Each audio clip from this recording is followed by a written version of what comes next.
Hello, everybody. I'm Helena Cobban.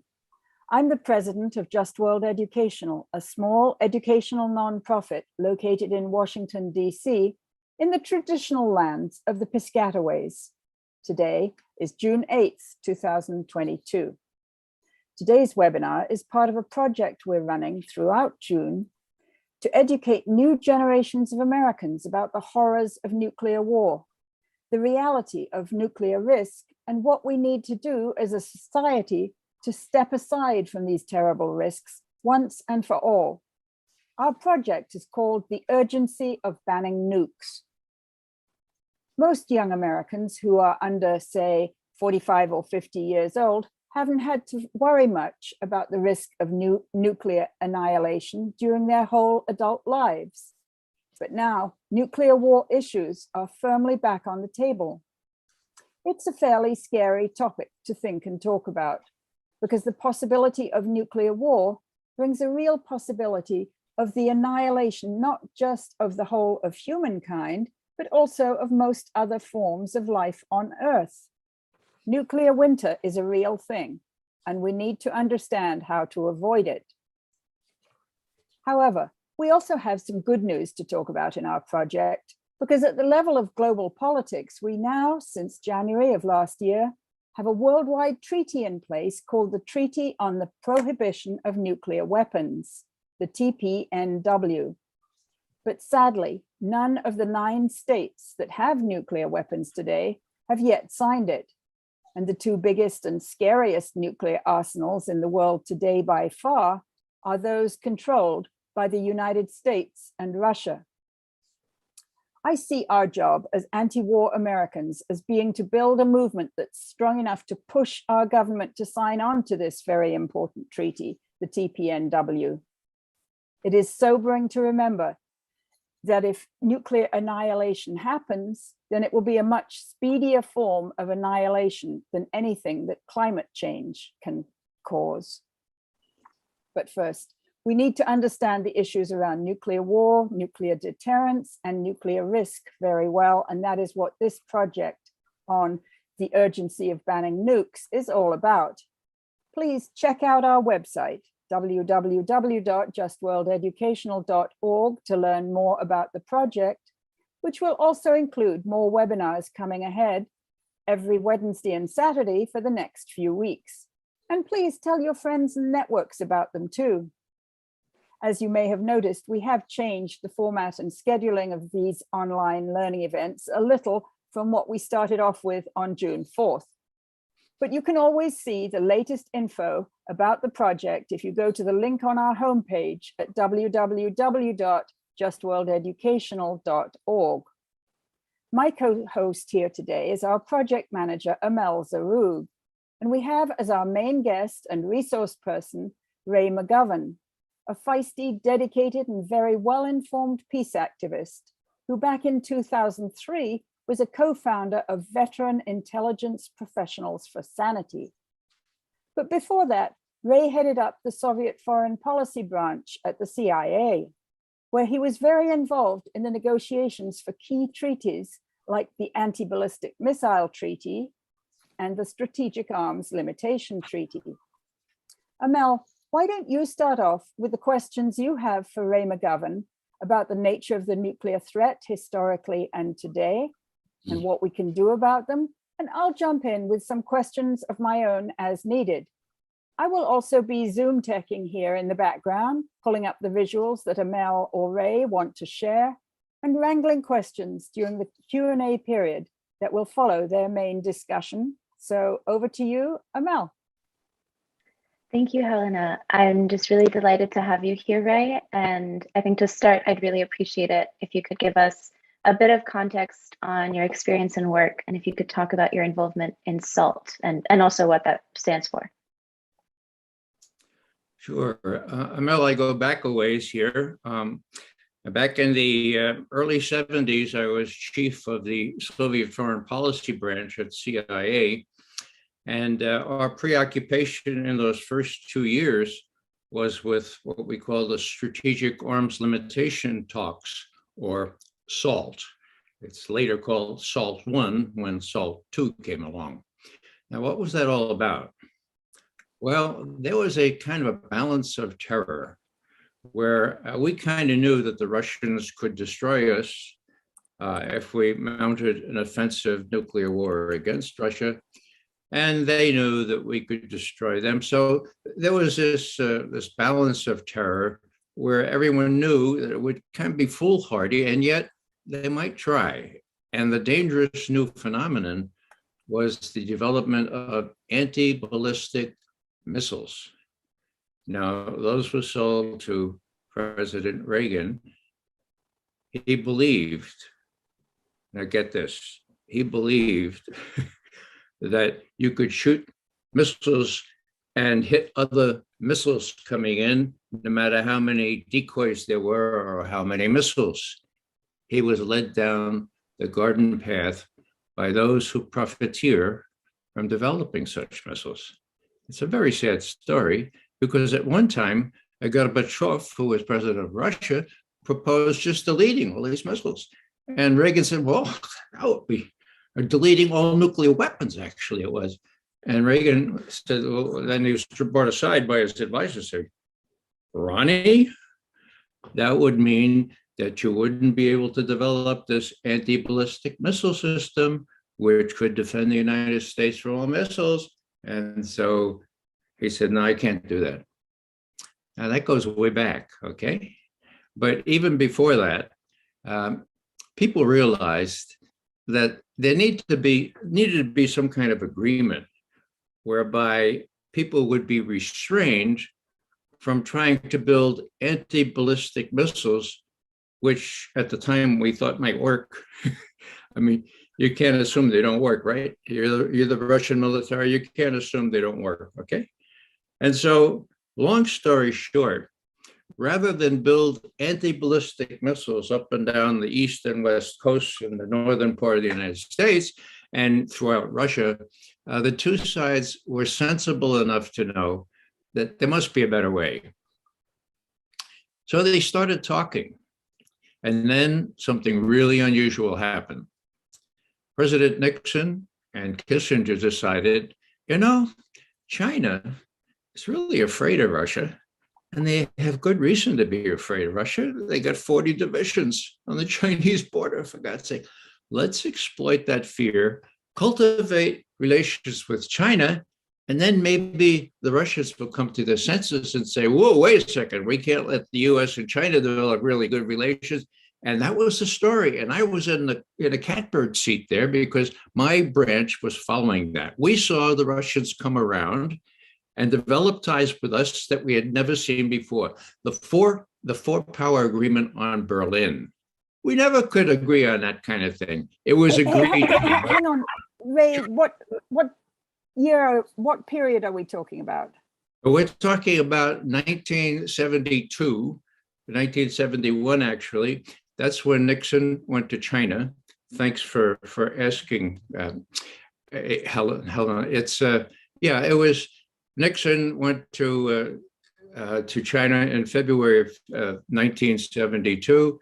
He went to Moscow in May of 1972. That's how quickly these things went. So not only the quadripartite agreement on Berlin was signed, but also they started to get really serious on the SALT talks. Now, I know this intimately because in my branch, I had 3 people working on SALT. One with the delegation, whether in Helsinki or Vienna, one with the military experts, and one writing these things up for the director of Central Intelligence and the president. So I got to go there. I got to be in Moscow in May of 1972 when the two sides came together and signed this agreement.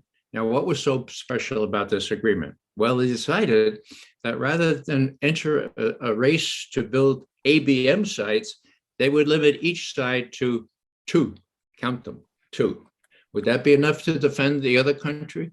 Would that be enough for a country to assume, I can launch a first strike and I'll be protected by only 2 missile sites? No way. Later, 2 years later, they reduced it to 1 because it was just kind of a token. they were forbidden to build more than one. Now, that treaty formed the bedrock of strategic stability from May of 1972 until the lesser Bush, George W. Bush, got out of it 30 years later. 30 years of stability, knowing that no first strike could happen. No one would even try it because there was no defense against it. Why George W. Bush exited that treaty unceremoniously without explanation? You got to ask him. He's still around. He's making speeches even. He's even laughing at his war crimes. Don't cut me off on that. Okay, so I was there and I watched this miracle.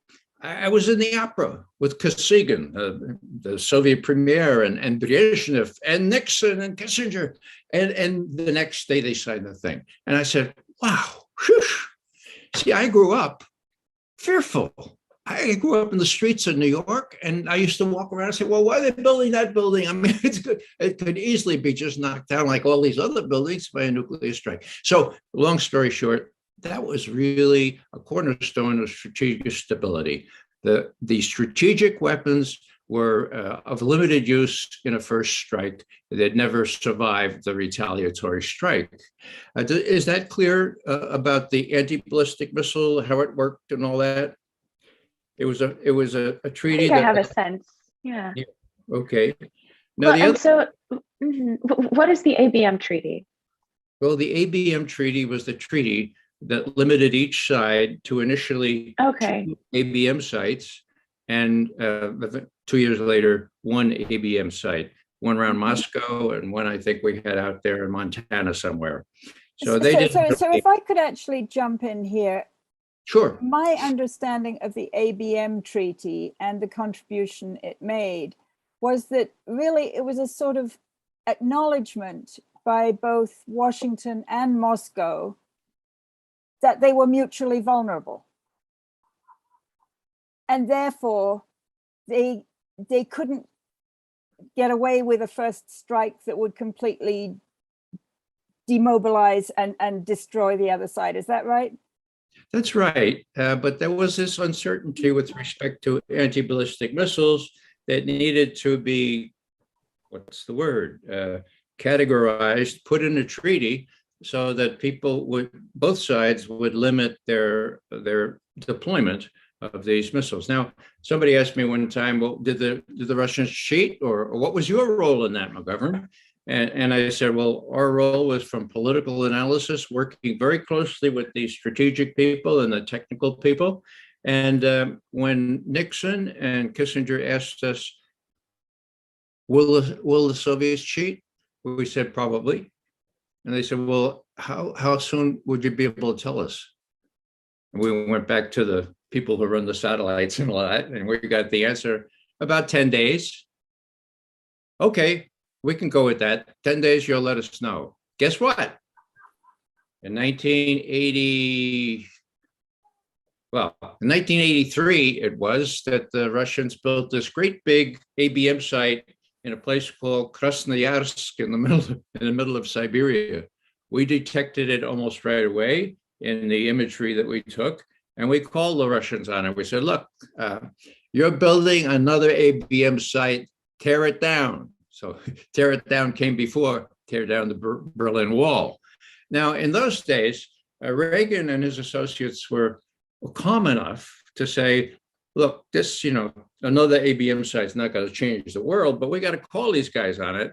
And it took about 6 years to get the Russians to say, all right, it's an ABM site. It violates the treaty. We'll tear it down. And they tore it down. The lesson there is, trust but verify, okay? Doverai, no proverai in Russian. In other words, these agreements can be concluded if there's a solid way of verifying them. We caught them cheating, they tore the thing down. Now we could talk more about lesser range ballistic missiles, which... I'm also curious, did the US ever break the treaty? I mean, other than, formally backing out at the end. I'm sorry, I didn't hear the question. Did the US break the treaty? Did they build other ABM sites? Well, the U.S., when it exited the treaty, if that was your question, Well, I meant before that, or no. no, there was no explanation. And there was, in most treaties, there's you can give the other side a year's notice. Look, we're getting out of the treaty. And that's what happened. W. Bush almost immediately said that. And it took a year. And then all of a sudden, in 2002, the treaty was null and void. So here, put yourself in Mr. Putin's place, right? Why? Why would the Americans do this? They gave no explanation. The Russians sought an explanation, and they were said, just mind your own business. So that was the first thing that was incredibly destabilizing, especially given the history where both sides could live with this bedrock of stability, the anti-ballistic missile treaty. There were also treaties limiting offensive nuclear weapons, but they were less fundamental than the one banning ABM systems. Was that answer your question? Yeah, somewhat. And what does a treaty do? I mean, what are the safeguards or processes of accountability, and why do they matter if the US can break them so easily? Well, treaties are conducted by two sides who see mutual benefit in it.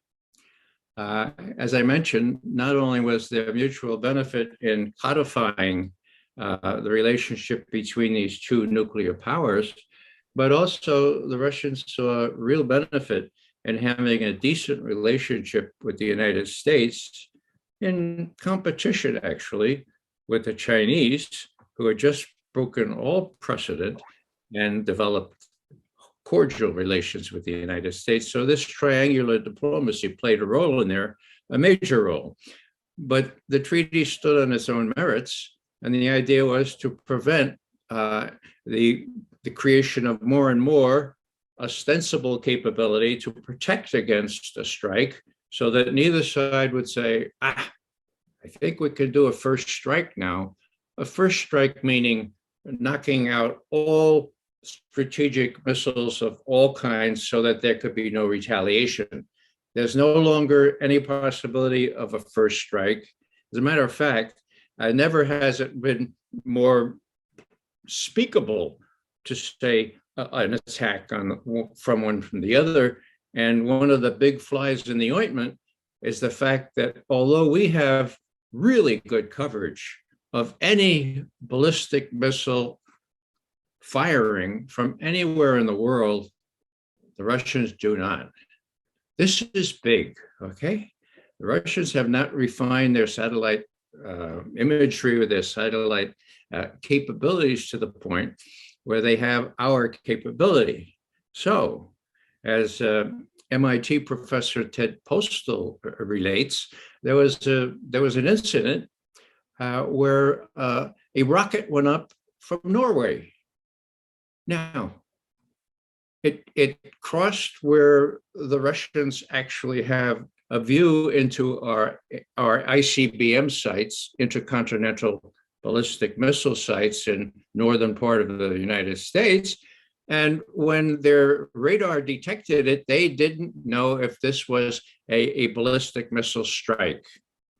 Now, they had other information, no doubt, from spies and other people, that there was no unusual activity out there in Montana and Wyoming and all that kind of stuff. That was a little bit reassuring, but they didn't know anything about our ballistic missile submarines, which are capable of destroying the whole Soviet Union 3 times over.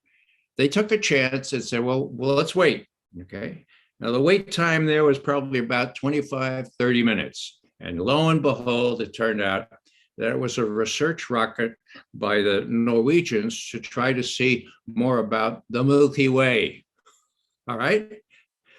Now, the reason I mention that is because Ted Postal has talked to the generals who were in the Situation Room during that very tense time when they didn't know whether they were under attack at all. So hang on, we're talking Soviet generals. Yes, Soviet generals. Yeah. So in other words, well, Ted wasn't there with the Soviet generals at the time. Right. But he talked to them later. Yes, but his contacts with them and the mutual respect that they enjoy allowed them to tell him this really scary story. Now, people assume that since the Russians can do all manner of other things, highly sophisticated things with rockets and missiles and so forth, that their early warning capability is also very much improved. But you know what? It isn't. You need certain satellites to do what we do in the United States. They only have one. You need at least three. And there are all kinds of other defects in the Russian system that add a degree of tentativeness, of vulnerability, of real danger that the Russians might decide that, this is the real thing, not just a research rocket on its way to the Milky Way. And the time between firing and target has diminished greatly from the 30, 35 minutes that we used to have with the ICBMs. It's much less now, and it's much more dangerous now. And the examples of close calls are myriad, and I can relate one or two others to you if you're interested. I would be interested. Yeah. And I'm also curious as to, I mean, I've been reading that, we're closer to nuclear war than we have been in a really long time. And I'd like to know your read on this. I mean, what would need to happen for a nuclear strike to be called by either side? What would it have to happen for a nuclear strike to be called by either side? I mean, how close are we to nuclear war right now? Well, let me give you two examples. One goes back to the Cuban Missile Crisis. And I would stress in passing. Cuban Missile Crisis, what year, Ray? Come on. Right, okay. I hope it's made the history books. The Cuban Missile Crisis was in 1962. It was an interesting crisis because the intelligence system the United States had confidently predicted in September of 1962 that the Russians would never try to put nuclear ballistic missiles in Cuba. Never. They knew what our reaction would be. They'd never try it. Okay. Well, 1 month later, some of our reconnaissance aircraft, called in those days the U-2s, found in photography Soviet ballistic missiles in Cuba. Well, we very proudly went to the president and said, we found them, they're there. And he said, I thought you told me they weren't. Well, they're there, okay. So President Kennedy said, okay, what are we going to do? We can't take this just lying down. Are they armed? Do they have nuclear warheads on them? And US intelligence confidently said, we assess that there are no nuclear weapons ready to fire on these missiles. Wrong. They were ready to fire. We learned that 3 decades later. So this gives a little bit of electricity to this whole thing.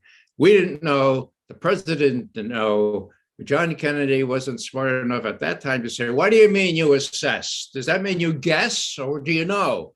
And we would have said, well, we don't know, okay? Anyhow, he acted very responsibly, okay? And he said, look, the Russians are trying to create really a strategic danger for us. It's an existential threat, for God's sake. If they can knock out our naval bases on the East Coast and blow up our cities, we got to get rid of these things. And in a very adroit way, he and Khrushchev, who was the party head at the time in Moscow, worked out an arrangement where there would be a quid pro quo. The missiles would be taken out of Cuba and we would take missiles out of Turkey. A nice, sensible arrangement.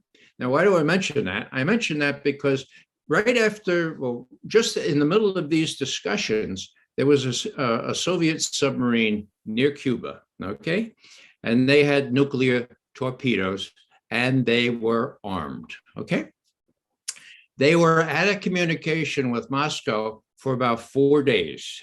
They knew that the balloon was up. They had to assume that they lost the war, okay? And so 2 captains on this Soviet submarine said, well, you know, use them or lose them. At least if we're going to go down, let's take 5 or 6 US ships in the Caribbean here down with us. Let's shoot those torpedoes off, okay? And they were all ready to switch the key when they were, oh, wait a second. There's the political naval captain here. We have to get his okay. In other words, the Russians had insisted that they would have a party guy and also a captain, and he would be necessary to turn the switch. His name was Arshifov, okay? And he said, do you have orders from Moscow? And they said, no, but the war is lost. We figured it out. He said, you don't have orders from Moscow? You don't shoot those missiles. You surface. They surface, and they find out that the war, there was no war, that people have come to this agreement.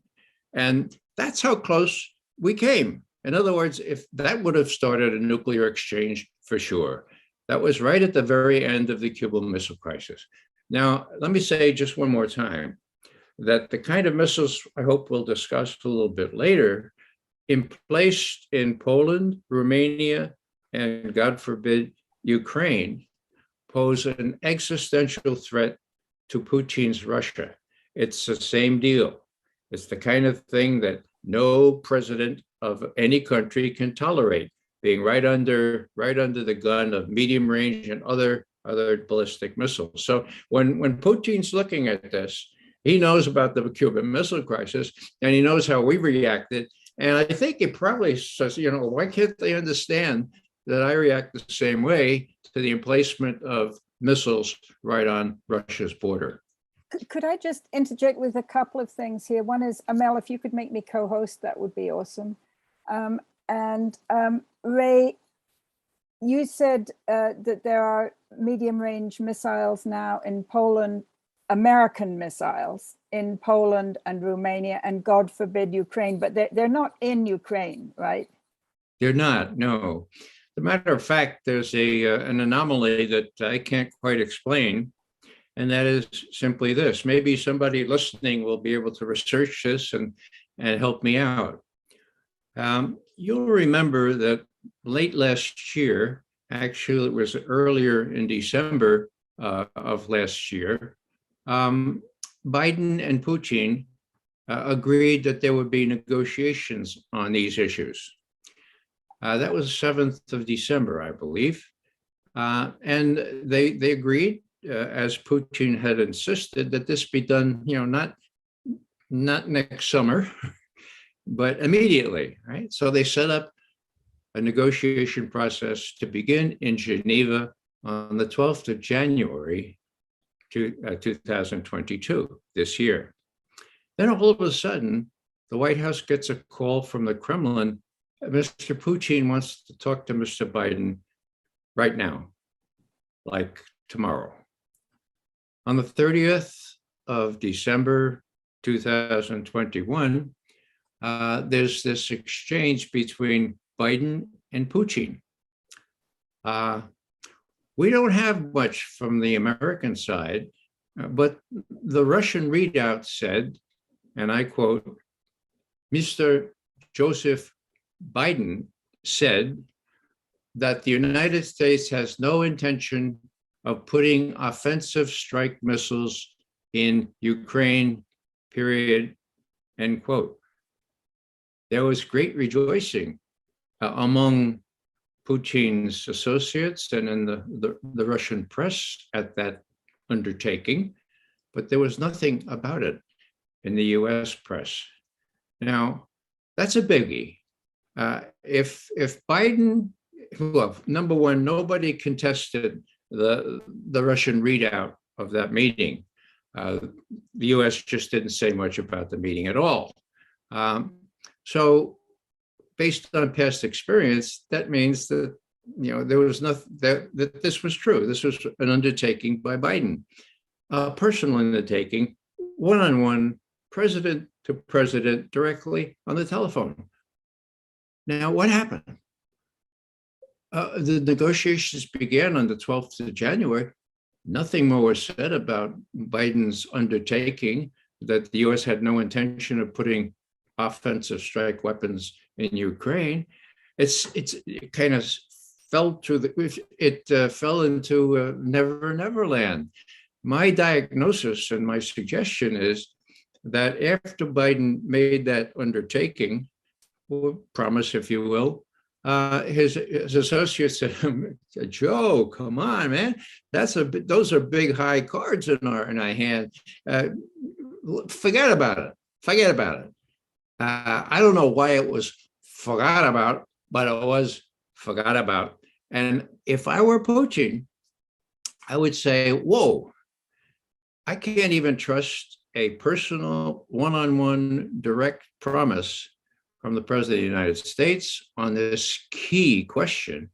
And I think that went into Putin's calculus as to what he figured he really needed to do the following month when he invaded Ukraine and made it physically impossible for sites, including those kinds of missiles, to go up, at least in the Donbass part of Ukraine. So that's that's what we talk about when we talk about missiles of intermediate range. If I may, Amelle, let me talk about the treaty that regulated those, because I think it kind of sets the stage for what this all means. I was briefing President Reagan's most senior advisors from 1981 to 1985, one-on-one. Now, people say, "Did you see the president?" Well, these were early morning briefings, and the president preferred to kind of sleep in, all right? So he met with these same people at 11:30. So I had I would brief Secretary of State Schultz, Secretary of Defense Weinberger, any number of assistants to the President for National Security Affairs. They kind of rotated, and some of them ended up in prison, and the chairman of the Joint Chiefs of Staff, and last but not least, the Vice President of the United States, George H.W. Bush. That was big duty. That was really big duty. And when Gorbachev, the Soviet Party official, ascended to the head of the Soviet Communist Party, the question was this the real deal? He sounds very different. And my bosses, Bill Casey, the secretary, the head of the CIA, and Bobby Gates, who was his Soviet guy, said, no. He's just a more clever commie.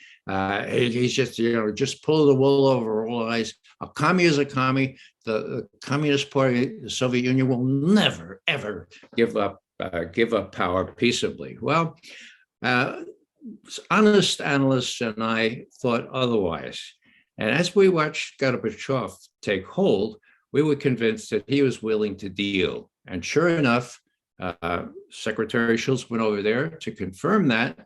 And then Gorbachev said, "Look, we could talk about nuclear strategic missiles, but you put those Pershing II missiles in Western Europe. They're medium-range ballistic missiles. They can hit Moscow in 9 minutes. I don't want to have 9 minutes to decide whether to blow up the rest of the world. We have these SS-20s that can destroy all of Europe. As soon as we see one of these Pershings go up, let's eliminate them all." No, when I heard that, I said, "Oh, right. This ain't never going to happen." Guess what? It happened. 1985 is when Gorbachev suggested it. 1987, we had the Treaty on Intermediate Range Nuclear Ballistic Missiles. Okay, now that limited the range from 500 kilometers to 5,500 kilometers, and that was in place until Trump, for reasons best known to Trump, got out of the INF Treaty the same way that Bush Jr. got out of the Strategic Arm Limitation Treaty. No explanation, but right away, we had some emplacements of missile installations in Romania and in Poland, which Helena just mentioned, that were said to be anti-ballistic missiles. But really, when people said, well, who are you defending against? North Korea, no, not North Korea, Iran. Iran. Yeah. And, and then, well, wait a second. Iran just signed an agreement where they can't possibly do anything for 10 years.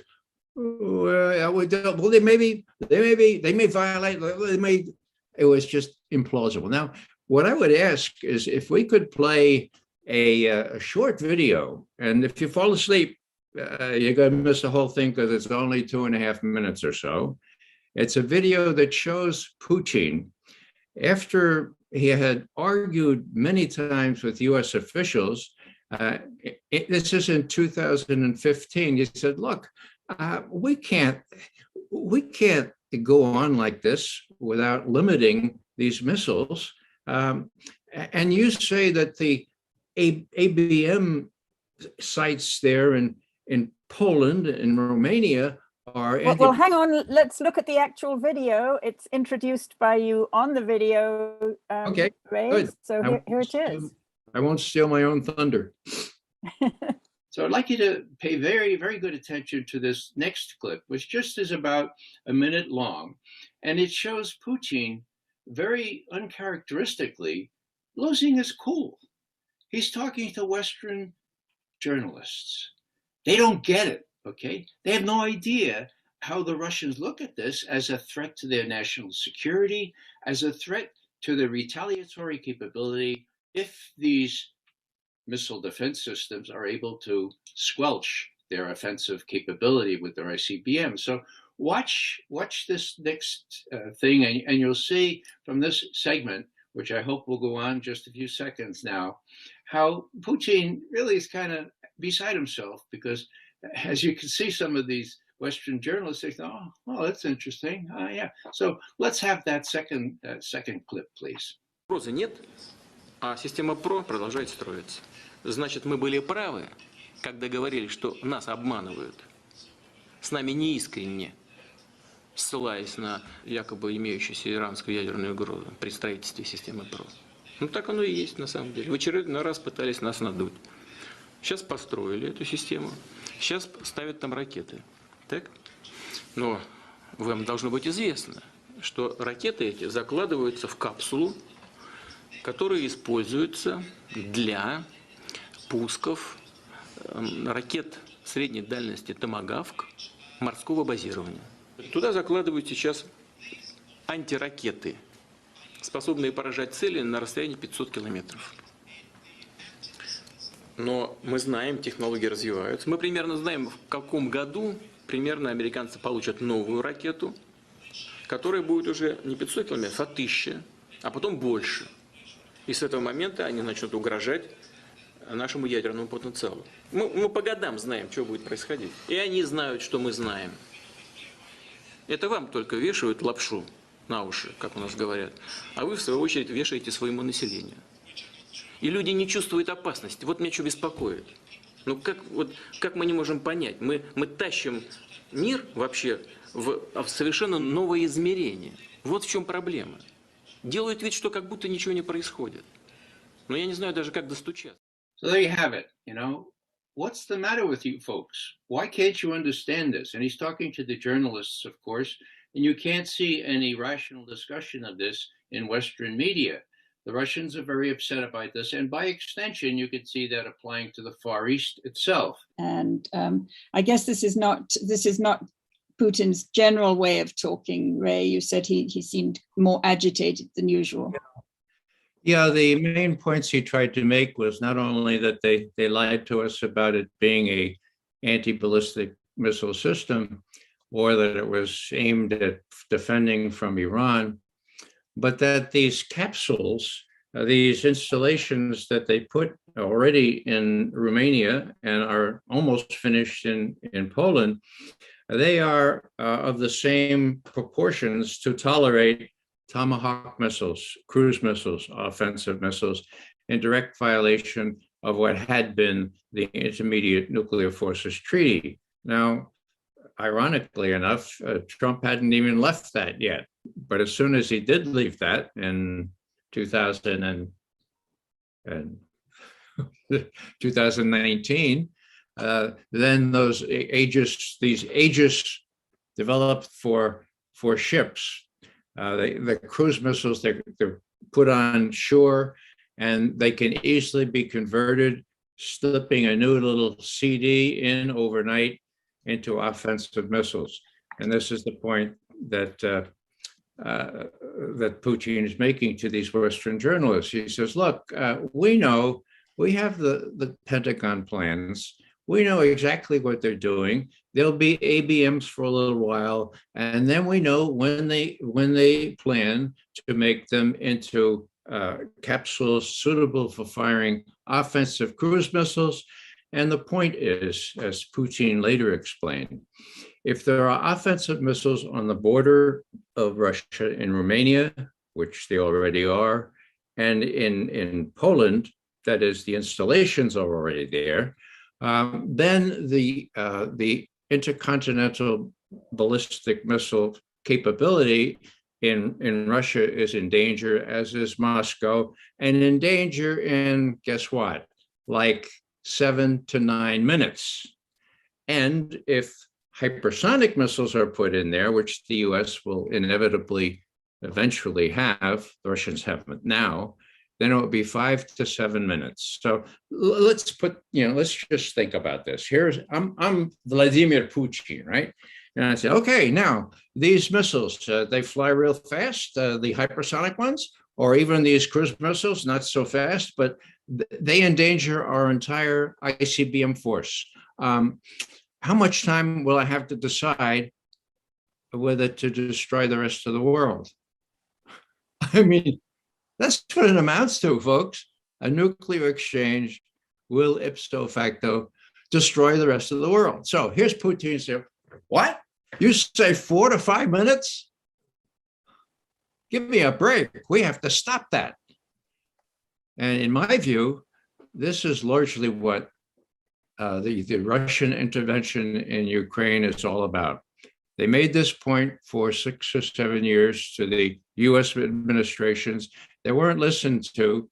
The sites continued to be developed until, as I mentioned, the only exception was Biden saying, okay, on the 30th of December, saying, let's say we have no intention of putting offensive strike missiles in Ukraine.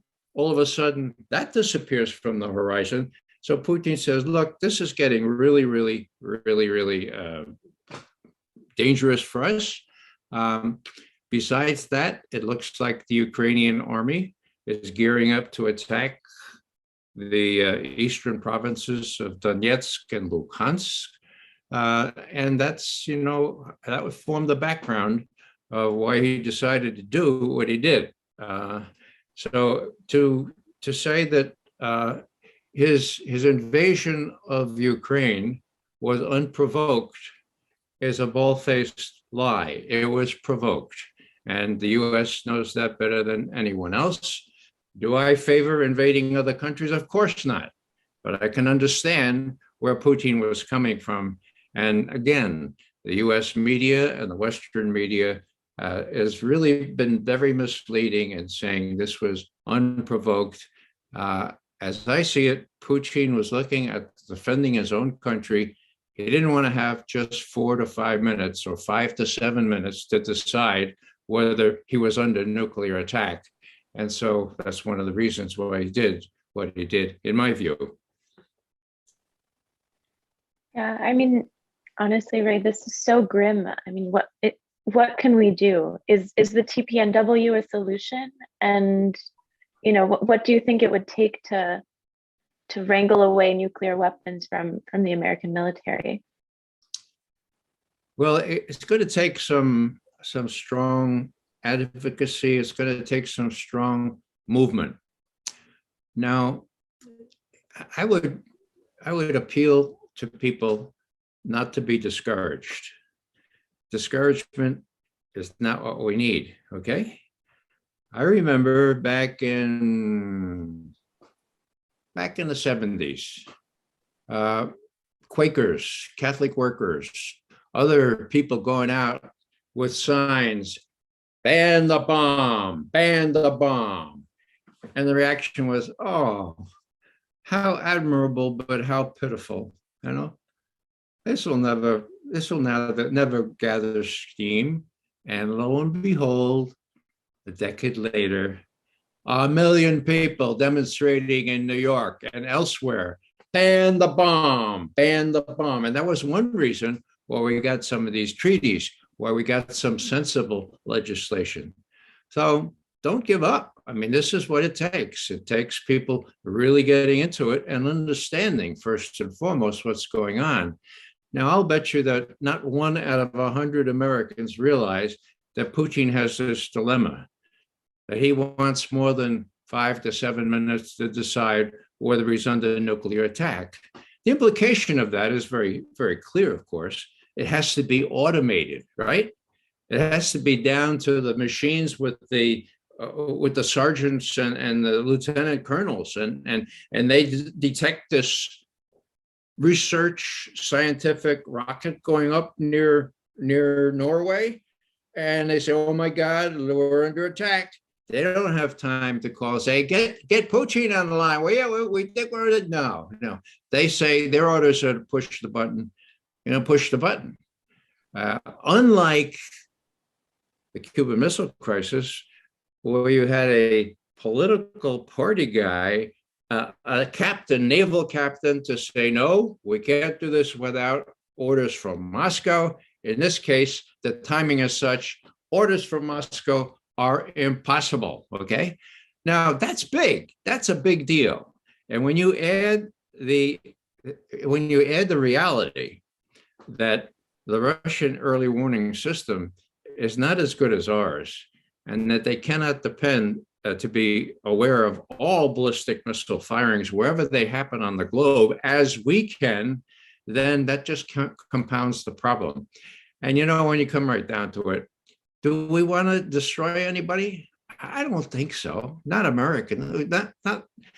Do people want to profiteer on building all these systems? Of course they do.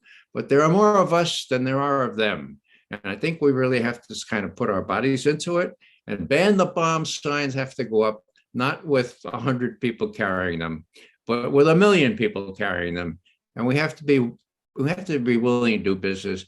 We have to be willing to be arrested. I've been arrested many times. I've always survived. So put your body into it, get your friends together and say, this is serious. These people are not taking it seriously. They're talking about a limited nuclear attack or limited nuclear war. It's crazy stuff.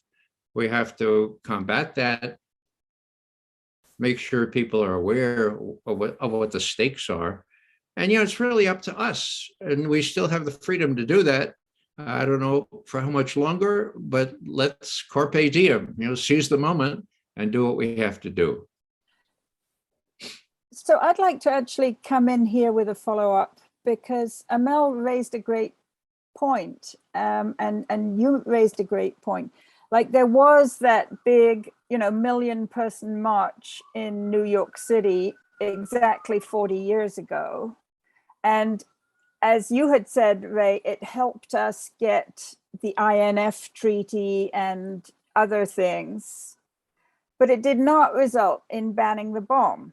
And when I talked with Richard Falk about a month ago, he was quite clear, and I'm not sure if I agree with him or not, but he was stating quite categorically that actually arms control agreements are antithetical to the prohibition of nuclear weapons, because they give us the illusion that we can control this genie. So what do you think about the relationship between arms control agreements, some of which you were in your earlier incarnation as a CIA person, you were very involved in negotiating the relationship between arms control arrangements, treaties, and actually prohibiting the whole goddamn class of nuclear weapons and dismantling these nuclear arsenals. I mean, what is that relationship? Well, I have a sort of a bipolar answer to that, not in the literal sense, I hope. I think nuclear weapons are immoral. I think they should be banned. And there is now a treaty that we can point to where I think the last time I looked, is it 130 countries have signed on already to this treaty? And it's the ultimate, it's ban the bomb. And it makes great sense. Now, the other pole is the reality that people make a lot of money on developing new nuclear weapons and all that kind of thing. As a matter of fact, there are trillions, $1 trillion is earmarked for the next 10 years to develop even fancier, even better nuclear weapons, when we need that money, as everyone knows, right here at home. So I think what needs to happen maybe is that we have to talk about opportunity costs, okay? Now this is something tangible, right? As most people know in economic terms, opportunity costs is when you decide to build an F-35 aircraft and it costs $1 billion. Well, what opportunities elsewhere in our country, schools, medical care, all the things that are crying out for repair or renewal, what's the cost there? What's the opportunity cost of not doing those things and instead building a fighter that probably doesn't work anyway? Well, the difference is a lot of people get very rich doing this, okay? And we know who those people are. We know these CEOs now are making billions, making millions and millions of dollars. Many of them are indeed billionaires. So there's this dysfunction here, and we need to make very clear to people, look, you live in Pennsylvania. You can't fund your school systems. We're just going to pay $3 billion to build 5 more F-35s. Let's not do that. Let's instead fix the schools, fix the healthcare, fix whatever else needs fixing, immigration and so forth. Those are concrete opportunity costs. And if we can take that money and say, all right, this is what we could do. This is the opportunity we have that we neglect by paying these profiteers billions of dollars. I think we can do that. We're smart enough. We can figure out how much it costs to do these things that it's so much needed within the country, and just say, well, look, you know, this is what Lockheed, this is what Raytheon, this is what they're all bragging about. We can do more and more because of Ukraine. They're bragging to their stockholders, and we got to rein them in. And we can. We know where they live. We know how much money they're making out of these missed opportunities for the rest of the people. And of course, the poor people in our country are the ones that take it worst. So Amelle, do you have more questions? I also want to open it up to if there's anyone in the audience that would like to ask a question. Our Q&A feature is open. But otherwise, I'm happy to keep talking. I'm just going to try screen sharing again. You know, it is not working for me, so I'm not going to try it. Okay. I could try screen sharing. The option is open to me if that's something. Oh.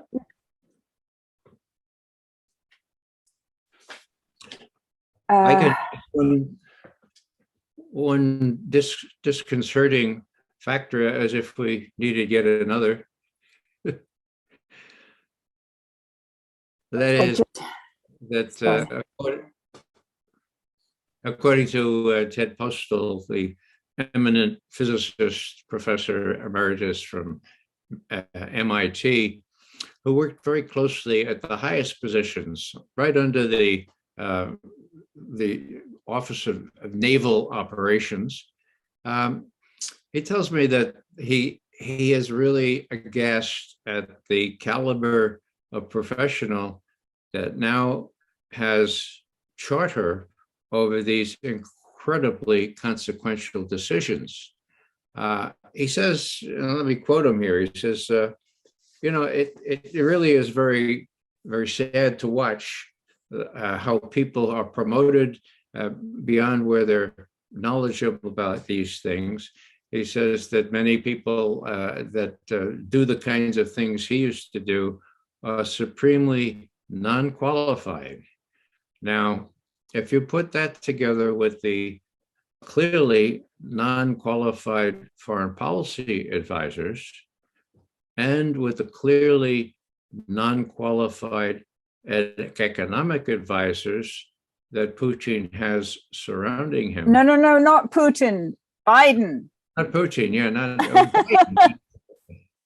I mean, I don't know about the quality of Putin's, but yeah, it shows I have Putin on my mind. No, I mean Biden, of course. I mean, Ted Postal has dealt with them. He's been aghast at how when major decisions will be made, that those people will be called upon to rule of whether we live or die.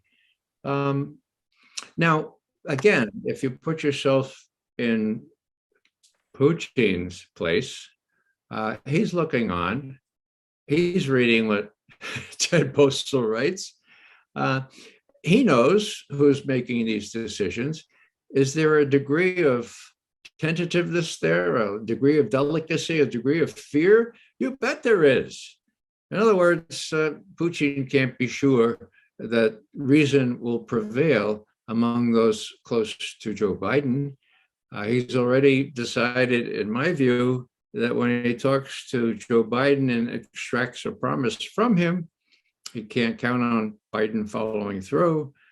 Now, I had not seen so labil, is the German word. It's delicate how itsy-kitsy this situation is. I haven't seen it so bad in the decades, 5 or 6 decades that I've been watching Soviet and then Russian leaders.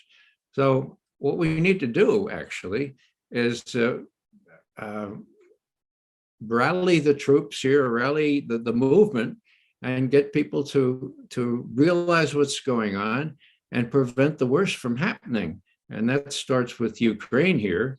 And, I just finish this segment here by saying that, the syllogism that the intelligence people and the policy people have constructed is crazy. Here it is, okay? Putin considers the emplacement, or Putin considers the Ukraine an existential threat. We've talked about why he would, okay? We don't want to get involved in a nuclear war, okay? If Putin loses in Ukraine, he has already warned, in effect, that he has nuclear weapons and there could be a high risk of nuclear war. Would nuclear war be certain? No, it wouldn't, but there will be the risk of nuclear war, okay? Therefore, and this is where the craziness comes in, therefore we should defeat Putin. Therefore, we should have complete victory, as Nancy Pelosi and Chuck Schumer says, and drive him to the wall. And if it risks nuclear weapons, well, maybe he won't use them. Well, my opinion is that he would first go to his big partner, China, and say, look, we need to work together on this. You're the next target. Let's see what we can do to face these people down. If China, for whatever reason, is reluctant to support Putin as strongly as they have so far, then, but only then, would I think that Putin would do kind of, would even consider some kind of nuclear application. I don't think that's likely, but even the risk, I mean, hello, the risk was so great when I was a boy. Then we attenuated it, and now it's come back in spades, and all because of a godforsaken war that was not unprovoked. That was provoked by NATO, and the history is clear on that. We need to be honest about that. So we have a very good question here from Elizabeth Axtell in the Q&A. She is asking, why are progressives in Congress reluctant to criticize Biden and his advisors for their policies regarding Ukraine and nuclear weapons? Maybe these are two slightly different things, because we do have a little bit of a movement of progressives in Congress who have signed on to Eleanor Holmes Norton's bill for abolition of nuclear weapons, but they all seem to line up behind, the $40 billion for weapons to Ukraine. But Ray, how would you answer the question? Well, that all the Democrats lined up behind that 40 billion gift to Ukraine is very distressing, very, very distressing. All of them, well, that's one of them. And, people can consider it rather cynical to explain it this way, but how else to explain it? Most, if not all of these people feed off the proceeds from the sale of arms. God, you shouldn't take the Pope to point this out, but he did come to Congress in 2015 and said, and I quote, "The main problem is the blood-drenched arms traders," end quote. And all the congressmen got up, oh, yeah, right. Then they looked in their pocket to see if the latest envelope from Raytheon was there, and the one from Lockheed was, it was giving hypocrisy a bad name, but there it is. They all get funded, they all get elected, then they appropriate money for the arms trade. The arms traders get a lot of money, they take some of it and they put it in the pockets of the Congress people, they get reelected, they appropriate more money for, hello, is this a great country or what? That's how it works. Now, besides all that, you have the media that is really subordinate to the corporations that control them. The mass media are supporting all this, and to stand up against the pressure of not doing everything you can for Zelensky, it takes a little guts. And I still think there should have been some Democrats with a little bit of guts, but there was zero. There were a bunch of Republicans that voted against it for whatever reason. But that shows how much the media is involved in shaping public opinion so that the military industrial intelligence media complex can profiteer. I don't say profit, I say profiteer on tension, on war, and on the arms that they're so eager to sell when we need that money desperately at home. Actually, talking about the media, I wrote a piece on the blog on Just World Educational's website today about Tom Friedman, who about a month ago started to write about his questions about, we shouldn't let Zelensky have everything he wants, and we have to be a little bit restrained. And then he gets invited to lunch with the president. And then 3 days later, he's writing, this is so scary. We've got to give everything that we can to Zelensky, practically speaking. So it's all about sort of access journalism, I would say. But anyway, that is the mainstream media. We have a question from Gwen Dubois. I hope I pronounced your name right. Aren't strategic missiles just as dangerous as short range in terms of the few minutes from launch to arrival? And she also wants to know where we can read more about Biden's broken promise about missiles in Ukraine. Very good questions. Let me handle the last one first. I've been asking all Russian experts that I know to explain to me what happened to that promise by Biden. All I have really is the Russian readout, and that's on the Kremlin website. It's in English as well as in Russian. And then the bragging that Ushakov, for example, one of Putin's closest advisors, did the next day. They were just ecstatic. Oh, this is really, really good. I mean, no offensive strike missiles in Ukraine. That's a good start. Now, bear in mind, that was the 30th of December of last year.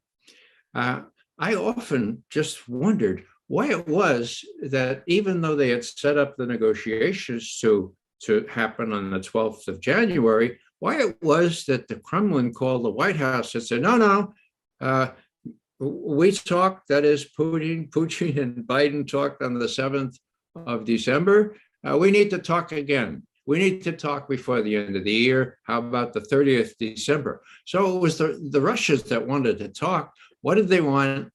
Well, it seems to me from their readout that they wanted a pledge that Biden would not put offensive strike missiles in Ukraine.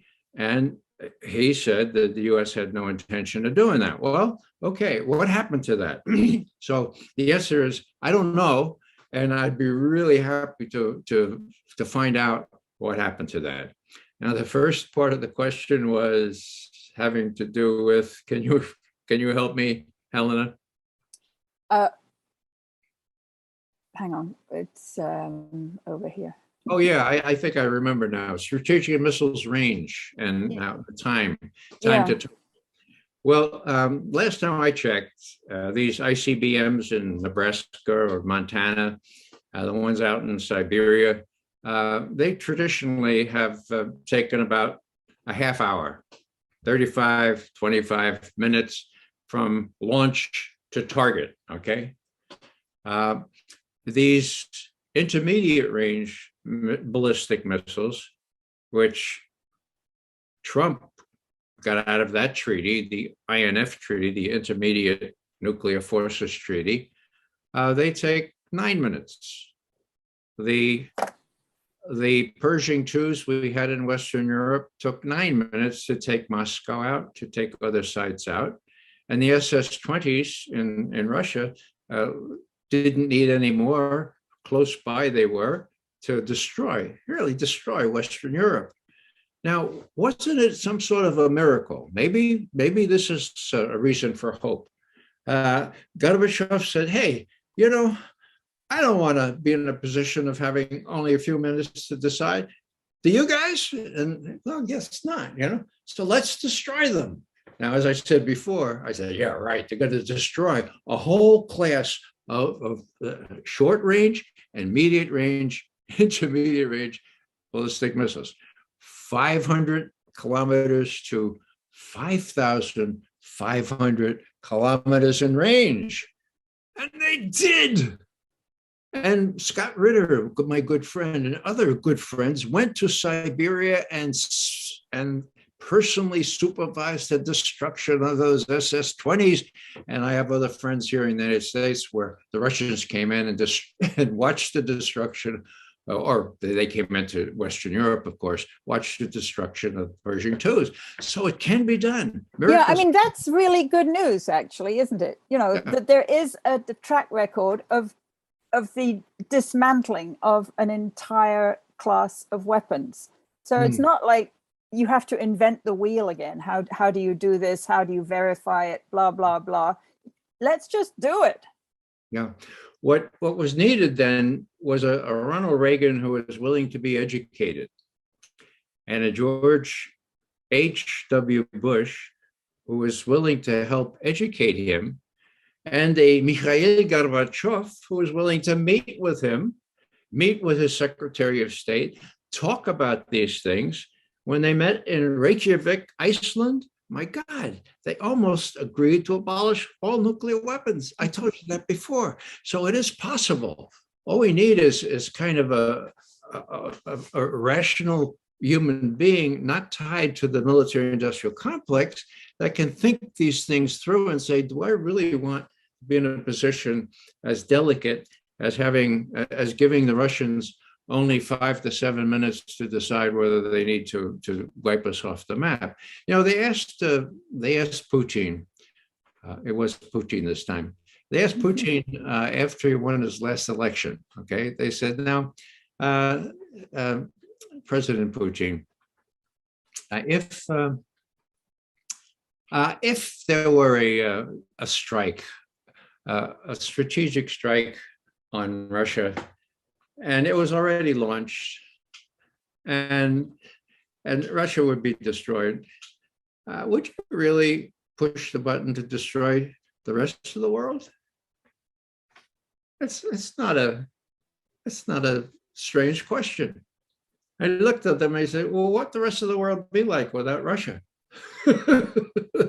So, you know, I have little doubt that as rational or sensible it might be to hold off and say, well, let's at least let the Americans and the Mexicans and the Canadians live. It's not going to happen. It's going to go. And I think you don't have to be crazy to, well, you would be crazy not to expect that would be the reaction of a Russian leader. So, Amelle, do you want to ask a couple of the other questions?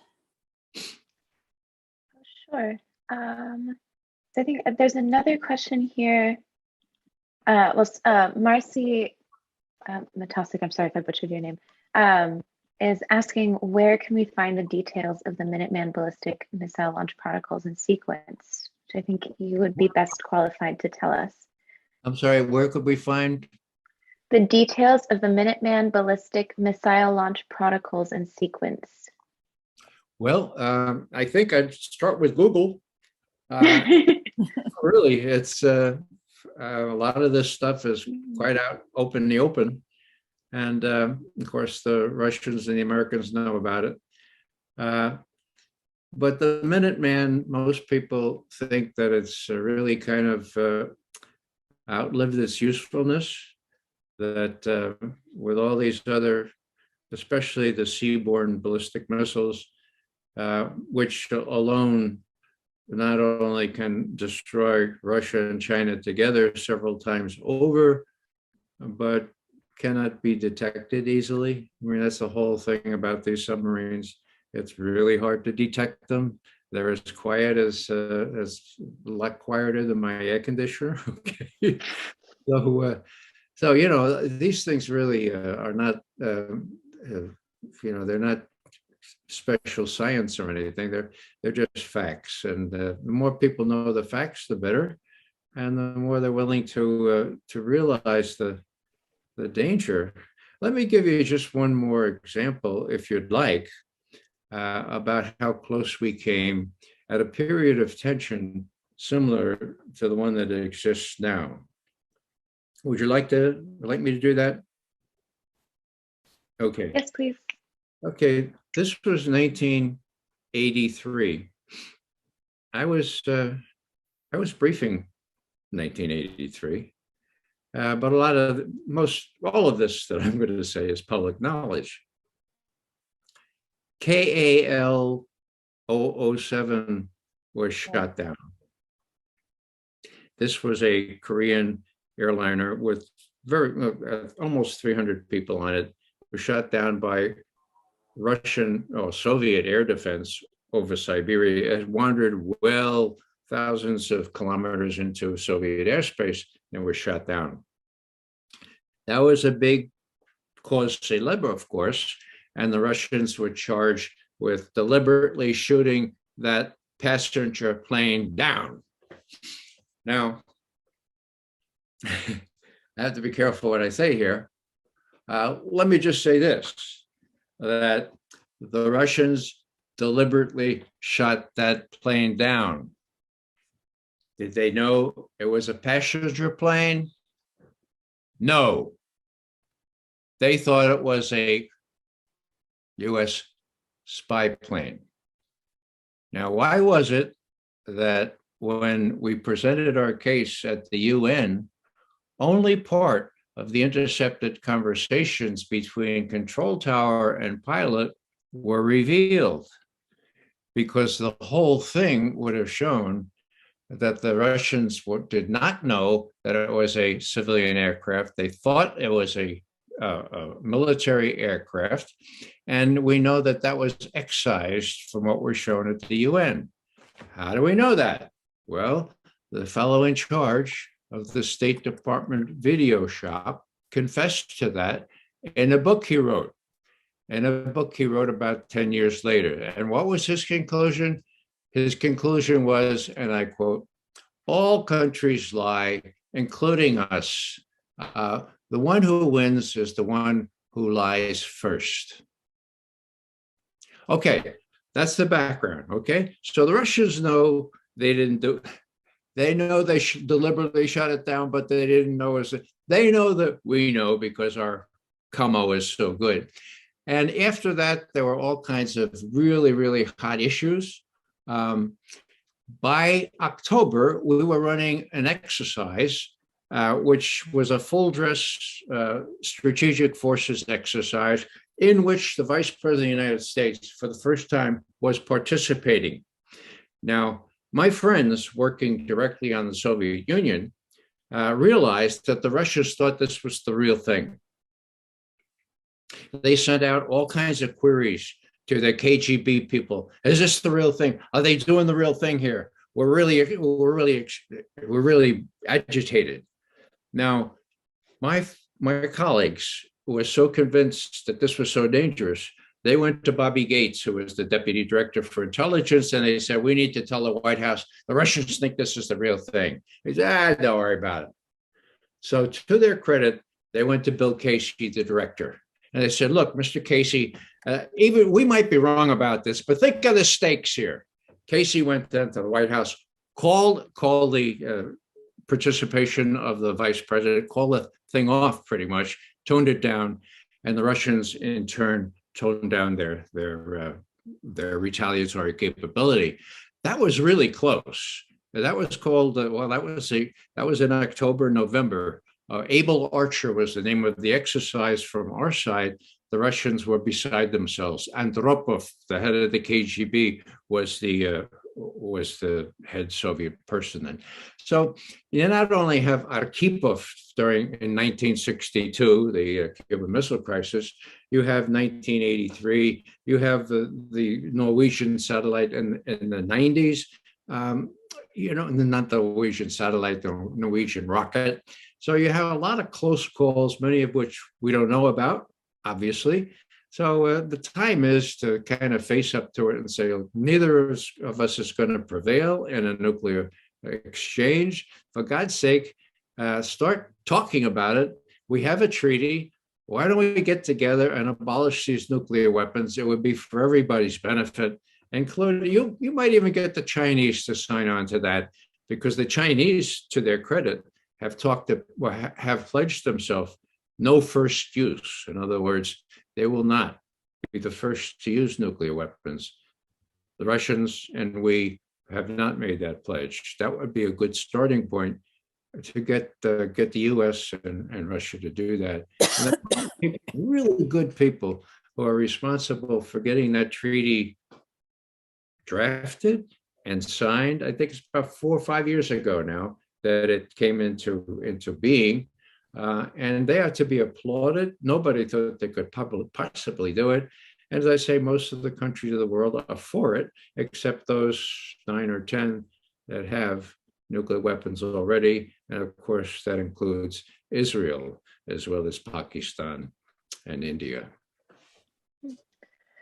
And then we have one more question. I don't know if you have the time, Helena. Sure. Yeah, from Richard Ox. Is the reopening of the U.S. embassy in Ukraine with U.S. troops as dangerous as a no-fly zone? Okay, could you repeat it more slowly? Mm-hmm. Is the reopening of the US Embassy in Ukraine with US troops as dangerous as a no-fly zone? Well, the answer is no, it's not as dangerous as a no-fly zone. But my understanding is that they're in Lviv right now, and that they could open up the embassy in Kiev. If there are a couple of Marines around that embassy, I don't think the Russians are going to feel very threatened by a couple of US Marines around that embassy. So I think there's really no comparison between the two. A no-fly zone would mean the probability of war with Russia. We've been pretty careful to avoid that until now. But if what Ted Postal tells me about the caliber of the people advising Biden is true, and if Putin has the same opinion of these people, that's a very delicate situation. That increases the danger that one side will assume the worst of the other, whether by incompetence or by design, and the flag will be up. And as Ted Postal puts it very, very delicately, we'll all be dead. Dead. Not mostly dead, but dead. Well, gosh, but there is something we can do about it. So that's why we are doing this series of webinars in order to help educate new generations of Americans who, for some reason, and we can discuss this at some point, really have not thought about or internalized or explored the dangers of nuclear confrontation in a way that back in the 1970s and 1980s, people felt more like motivated to do. And then the Cold War ended in roughly 1990. And since then, Americans, in as much as they've been interested in foreign policy, have become diverted to a lot of different things, like atrocity prevention or climate change, both of which are very worth focusing on, but the nuclear issue has not gone away, and that's why we're running this project. So I really want to thank Ray McGovern and our project manager, Amelle Zeroug, for really opening up this sort of what you might call an intergenerational skills and knowledge exchange that we really, really need to pursue. So this project at Just World Educational has a number of different arms, running this webinar series, which will be every Wednesday at 7 p.m. Eastern and every Saturday at noon Eastern. Will continue for the next few weeks, not sure how many weeks exactly. But please come back on Saturday this Saturday when we're going to have Vicki Elson, who is the creative director of an organization called nuclearban.us. And I urge you to go to their website, which is just that, nuclearban.us, which is the US affiliate of the organization, this amazing sort of transnational non-governmental organization called the International Coalition for the Abolition of Nuclear Weapons, ICAN, which is great. You know, we all can. We can abolish nuclear weapons. So that Vicki Elson, we're really delighted that she's going to be with us on Saturday. Another thing that we're doing is we're putting quite a lot of relevant materials onto our website, especially onto the blog space on our website. So head there, www.justworldeducational.org. And if you just click on the blog, you'll find lots and lots of recent things, well, 5 or 6, which is a start. And then we are going to build up all these resources and more, including the multimedia records of these webinars and other things that we find will be really useful, into an online learning hub that hopefully community organizations and classroom teachers and churches and congregations can use, because educating, and it's not just people in Amelle's generation, it's people, I would say, up to about the age of 50, who have had the pleasure of growing up in a world where they didn't have to think about nuclear war until now. Suddenly we all do. So we've got to get this kind of knowledge, and it's not just the acronyms and the dates of the Cuban Missile Crisis and all the little technical things. In a sense, it's kind of finding a way to come to terms with the pure horror of nuclear war and nuclear risk, and then being able, in a very kind of emotionally mature way, to deal with that and say, yes, let's get on with abolishing these weapons of mass destruction. So thanks everybody who's been in our webinar. I'm sorry, I'm really sorry about my clunkiness on the screen sharing. But I'm really grateful to have been here with Amelle and with Ray. So thank you both very much. Most welcome. Thank you. And come back on Saturday. Bye then.